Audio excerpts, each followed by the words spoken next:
My so-called friend shared my rant about my husband's unfaithfulness with my husband, thinking it was a nice prank, and my husband abandoned me during labor to support his friend's family, then said no one would believe me if I went to the cops. And he would make sure of it, while my mother stood there and did nothing. I still remember the night Alina told me she was pregnant again. We were sitting in the living room, the baby monitor from our son's room buzzing faintly in the background. Her eyes were wide and hopeful, and I remember thinking, finally.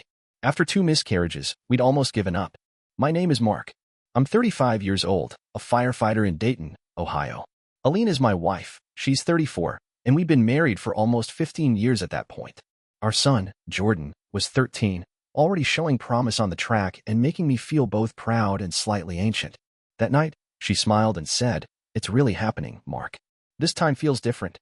And I promised her I'd be there every step of the way. I meant it. I really did. But then Kyle and Tasha, a firefighter couple from my station, had their own emergency. She got pregnant again, unplanned, while Kyle was recovering from a line-of-duty injury. No family nearby. No help. So I stepped in. At first, it was little things. Dropping off diapers after shift. Helping move a crib. But pretty soon I was spending 2, sometimes 3 evenings a week there, helping them get back on their feet. I told myself I was being a good guy, helping the brotherhood. But deep down, I knew Alina was getting tired. "You missed Jordan's meet again," she said one Thursday evening when I finally came home after 10 p.m. I was helping Tasha. "Kyle's back's been acting up," I said, tossing my gear bag in the hallway. She folded her arms. "So our son's meet takes a backseat because Kyle can't change a diaper?" I laughed, trying to defuse it. "Come on, don't make it a competition." She didn't laugh. "I'm not. But I'm tired, Mark. I've been to every OB appointment alone. Jordan's coaches talk to me like I'm raising him solo. I'm just asking for a little more presence." "You sound jealous," I said. The words came out too fast, too sharp. "This isn't about you." Her eyes narrowed, but she didn't raise her voice. "Jealous? No. I'm exhausted. But sure, let's call that jealousy and move on." She turned and went upstairs, slow from the swelling, cradling her stomach like it was the only support she had. I flopped on the couch, irritated. I didn't want to fight. I was doing something good, helping another family. Isn't that what we're supposed to do? But I didn't check on her that night. And I didn't go to Jordan's meet that weekend either. Tasha had needed help installing a car seat. Looking back, I can see the cracks forming. I thought I was doing the right thing. But the truth? I was neglecting the people who needed me most. And I didn't even realize how much damage I'd done. Not yet. Not until the night of the birth. It was a Tuesday morning when Alina went into labor. A full week early. I had just finished a double shift and was halfway through installing a ceiling fan at Kyle's house when my phone buzzed. It was a missed call from Alina. Then another. Then a text from her sister. "She's in labor. Taking her to Miami Valley now." My stomach dropped. I called back immediately, but it went straight to voicemail. I told Kyle I had to go, grab my stuff, and hit the road. Traffic was backed up on I-75, and I didn't get to the hospital for another 4 hours. By the time I walked into the maternity ward with a coffee in hand, the baby had already been born. I found Alina sitting upright in bed, pale and exhausted, a tiny bundle in her arms. Her sister, Amanda, was sitting nearby, arms crossed. "Hey," I said, trying to smile. Got here as fast as I could. Alina didn't answer right away. She just stared at me with these tired, empty eyes. I held out the coffee like a peace offering. "Thought you might want this." She took it without a word. I stepped closer and looked down at the baby.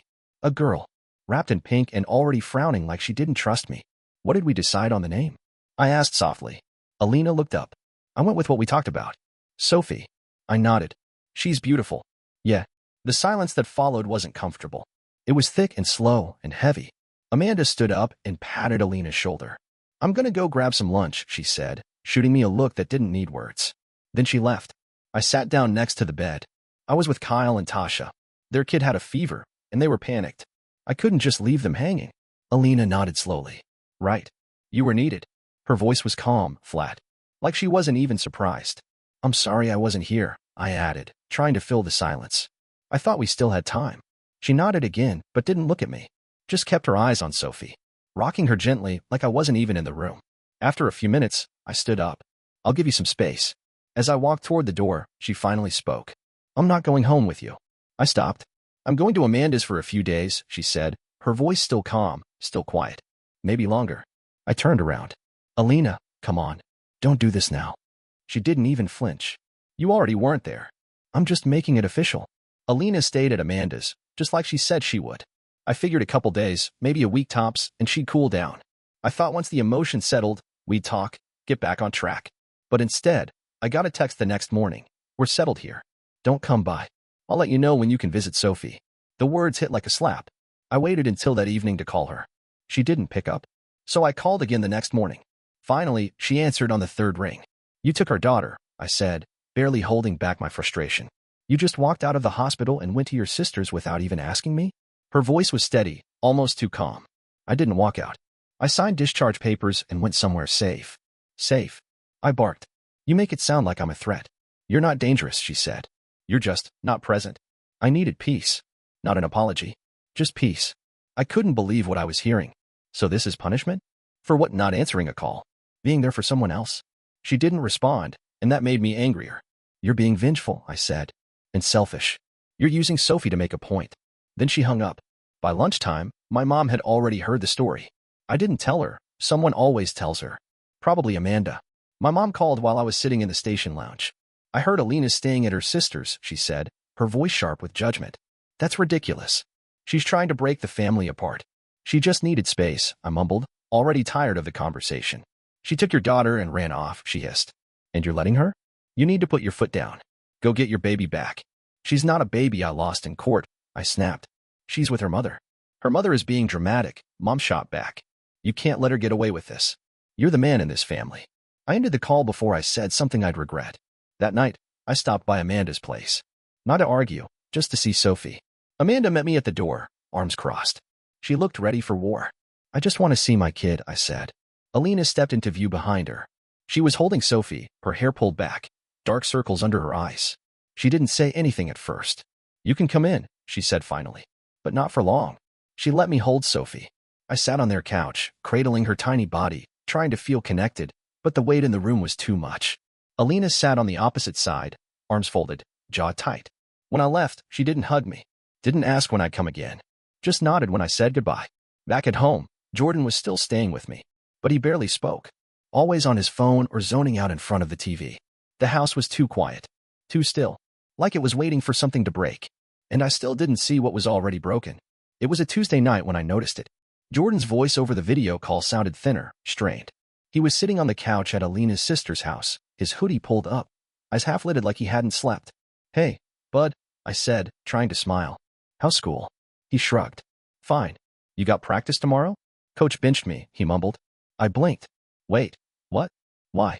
Jordan hesitated, then glanced off-screen before answering. Said I wasn't focused. Almost tripped during warm-ups. My gut twisted. Jordan never lost focus during track.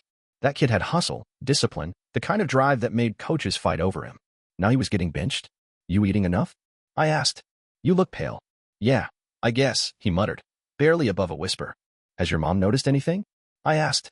Jordan didn't answer right away. Then he said, she's busy with Sophie. It's cool. It wasn't cool. It wasn't normal. When we ended the call, I sat there staring at the dark screen, unease crawling up my spine. I've been trying to give Alina space, but now my own son looked like a ghost of himself. I picked up the phone and called her. She answered after a couple rings. Hey, something's wrong with Jordan. She sighed. I know. That surprised me. You've seen it too? He's quieter. Tired. I thought it was just everything catching up with him. Catching up? I snapped. He's 13, not 35. He shouldn't look like he's running on fumes. He's been at the station with you all month, she shot back. Maybe all the late nights helping your friends wore him down. I sat up straighter. Are you implying this is my fault?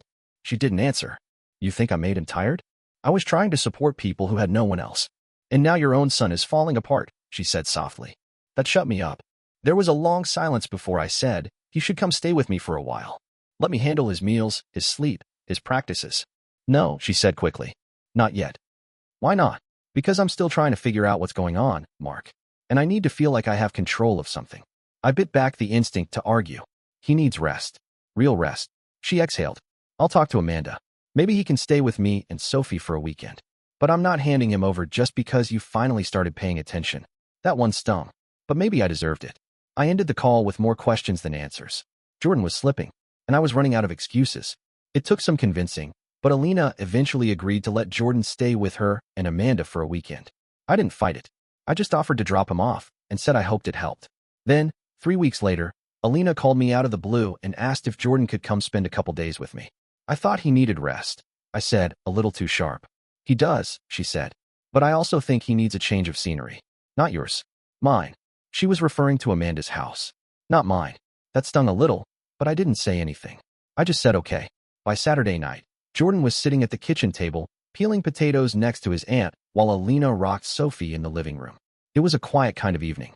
No tension, no lectures, just the kind of calm that made people open up. After dinner, Jordan offered to help clean up. He stood next to Alina at the sink, drying dishes while she washed. Amanda was upstairs giving Sophie a bath. Out of nowhere, Jordan said, "Do I have to go back to Dad's friend's place again?" Alina stopped scrubbing. "What do you mean?" "Their house. Kyle and Tasha's. I hate going there." She put down the sponge. "Why? What's going on?" Jordan looked down at the dish towel. "I didn't want to make a big deal. You can tell me, honey." He swallowed hard. "He always drops me off there when he goes to help them. Sometimes for hours. And the girl, Tasha's daughter, Erin? She's 16. She's weird." Alina's voice tightened. "Weird how?" "She's just touchy. At first I thought she was just being nice. But then she started texting me at night. Like a lot. And asking if I thought she was pretty. One time she locked us in the garage for privacy." Alina's stomach dropped. "Jordan, I didn't do anything, Mom. I swear. But then she kissed me. And she said not to tell anyone." Alina stood there, her heart racing. "How long has this been going on?" "I don't know. A few weeks. It stopped after I told her I didn't like it. But I still have to sit there while Dad's in the garage." "What's he doing in the garage?" Jordan looked hesitant. "He smokes something back there. Not like cigarettes. It smells weird. One time I saw him come out and just sit on the steps staring at nothing." Alina's hands clenched. "You saw him, huh?" Jordan nodded. "He didn't act mean or anything. Just spaced out." Alina felt her whole body go cold. "You should have told me sooner." "I didn't want to cause trouble," he whispered. "I didn't want to make things worse between you guys." She pulled him in, held him tight. "You didn't cause anything, baby. You're just a kid. None of this is your fault." Later that night, after he went to bed, she stood in the kitchen staring at the clean counters, her thoughts racing. She had suspected things were off, but this was worse than she'd feared. This wasn't just about absence anymore. This was about safety. And it was time to stop waiting for Mark to see it on his own. Mark showed up the next morning like a storm wrapped in a fireman's hoodie. Alina had barely gotten Jordan out the door with Amanda to the park when the doorbell rang, loud and impatient. She opened it slowly, her body blocking Sophie's bassinet in the corner. Mark stepped in without waiting to be invited. "What the hell is going on?" he snapped. "You said he could stay for the weekend, and now it's been 3 days." Alina stayed calm. "We needed time." "Time? You had your time. He's my son too, Alina. You didn't seem to care when you were leaving him for hours at a stranger's house," she said, folding her arms. "They're not strangers. They're friends. Family, even." She didn't raise her voice. "You left him alone with a 16-year-old girl who's been crossing lines he's not mature enough to understand. He told me what's been happening over there." Mark blinked, taken off guard. "What? Erin? She wouldn't." He's exaggerating. Alina didn't flinch. "She kissed him. She's been texting him, locking him in the garage. Does that sound like nothing to you?" He shifted uncomfortably, but doubled down. "Look, teenage girls are dramatic. He probably misread something. And even if something did happen, that's not on me. I trusted them." She stepped closer. "You also used weed in the garage while he was inside." "He told me that too." Mark's face flushed. "I've had a rough few weeks, okay? That was just to decompress. It's not like I was getting high in front of him." "You think that matters?" Alina said, her voice low and steady. "He saw you. He saw everything. And you were too out of it to notice." Mark exploded. "You've been poisoning him against me. Now you're making me sound like some junkie and accusing a teenager of God. This is unbelievable." She didn't react. "You want to know what's unbelievable? That it took me this long to see the damage you've been doing." He took a step back, breathing hard. "You don't get to keep him. I'm taking him home. Now." "No," she said firmly. "Not until we talk to a lawyer." His face twisted. "You're threatening custody?" "I'm protecting him." He shook his head like he couldn't believe any of it. "You're going to regret this. Sooner or later, you'll regret turning my kid against me." Alina nodded slowly. "Maybe. But I'll take that chance if it means he sleeps without checking the lock twice." Mark turned and stormed out, slamming the door so hard Sophie startled awake and started crying. 5 minutes later, Alina's phone buzzed with a voicemail from his mother. She let it play on speaker, staring blankly out the window. "You've destroyed my son. You're a manipulative little witch, and you're tearing this family apart. If you think we'll let you take those kids from him, think again. We'll bring the courts down on you." Alina hit delete.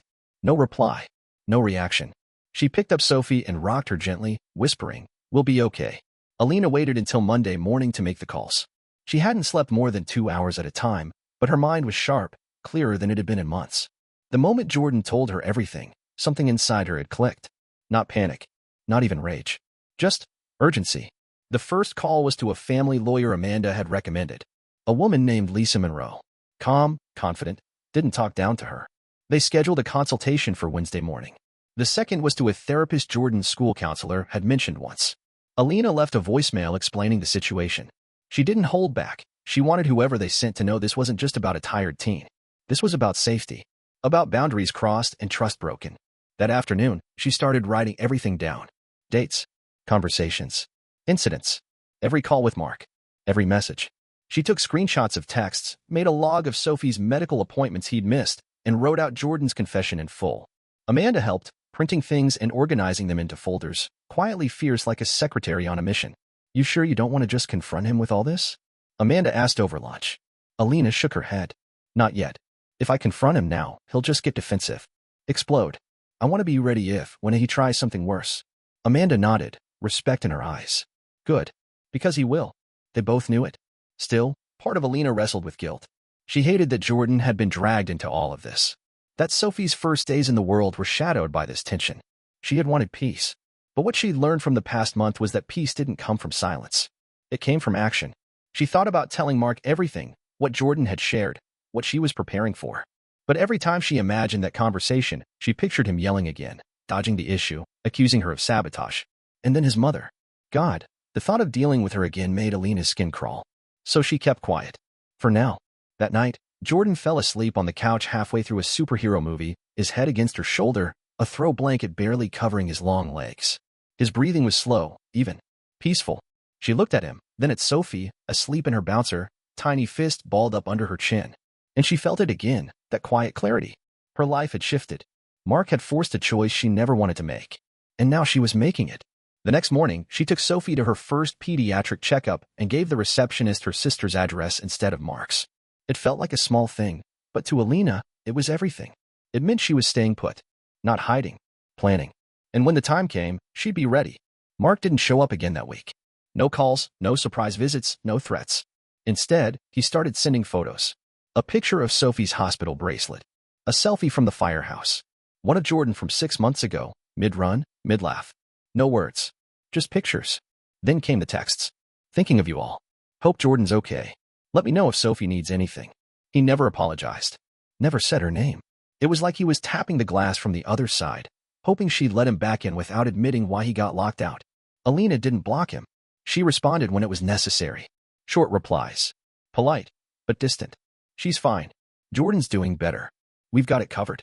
It was her way of keeping the door closed without slamming it. Meanwhile, Jordan began to change. He laughed again, not the forced, edge-of-tired kind, but real laughter. The kind that came from bad jokes and too much whipped cream on pancakes. He started sleeping in, then waking up early to jog on his own.